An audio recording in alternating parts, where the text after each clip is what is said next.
Hi, we're back on Smells Like 90s Rock. It's been about an hour since the last time, well, about half an hour since the last time you heard us. It's only been like a couple minutes, a couple seconds for us, because we're very excited about another Janelle story. So go ahead.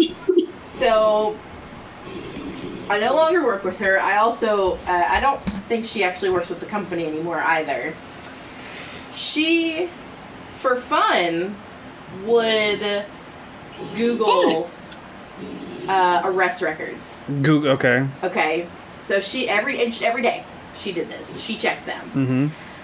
Until one day, her husband showed up on there.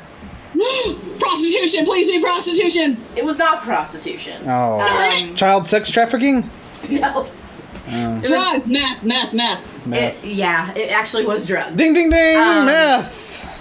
So, he had actually been, like, arrested that night, and they had a fight, so she thought he just left. And he actually wound up getting arrested.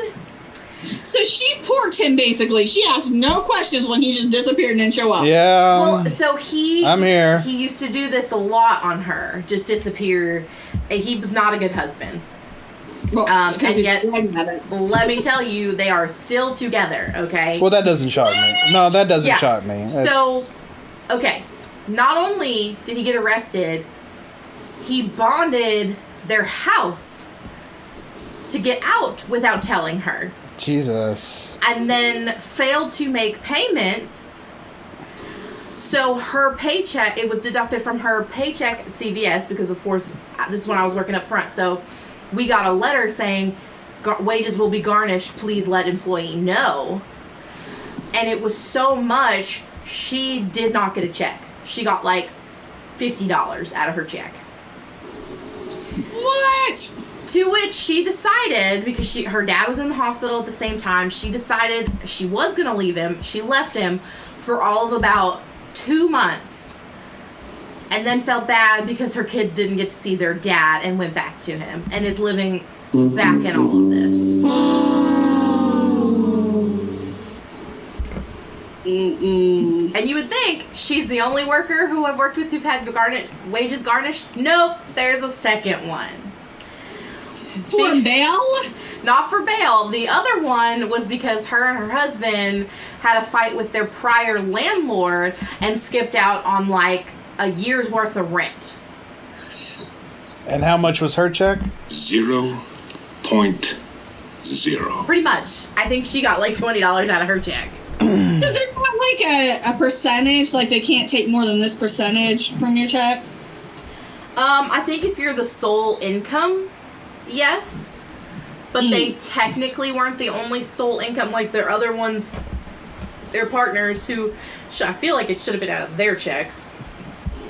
But were part-time workers, so they still had other, quote-unquote, other money coming in.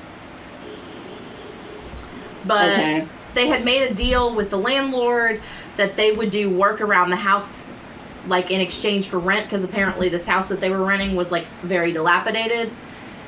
So they were basically going to redo it for them while they lived there until they moved out, and then the landlord was like, nah, they owe me back rent, and called on them. Thing sucks!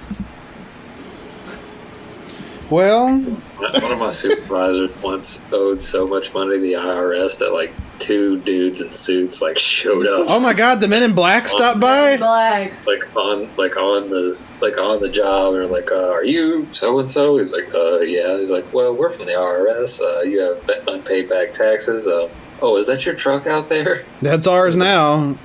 Well, he said, well, due to the amount that you owe, you do know that we could like seize that as an asset. And he was just like, oh my god. So yeah, that's when he started working like 2 jobs officially. So that's insane. And then we also have a part-time pharmacist who's been to rehab for drug abuse several times. What? She's a pharmacist? Yeah. You've been getting people away from the drugs. That's like somebody. That's like somebody with a creepy foot fetish working at a shoe store. Yeah. Yes. Like that has been arrested, tried for like licking people's feet. Yeah. So no, you can't work at Payless. Sorry, yeah. She gets drug tested randomly often, I think, to keep up with it. Which I don't think she's using, but I think she used so much prior. Her brain is like hardcore fried. Yeah. Like when she goes to talk to you, you know, my ADHD makes conversations sometimes difficult because I just start and stop conversations. Is this what she sounds like? No. But she like starts talking in a circle that has no beginning or end, literally. And so you don't actually know what she's saying. So you just nod and walk away.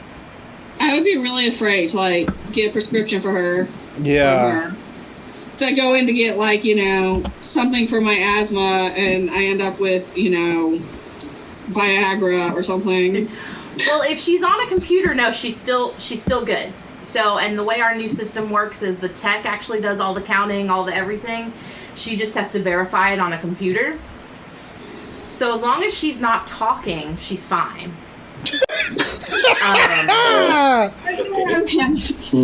But like someone asked her to explain a prescription, and that conversation lasted about 30 minutes because oh god, I would hate to be like in there. You know how sometimes they're like, oh, you have to wait for the pharmacist. Yeah. Oh no. Yeah.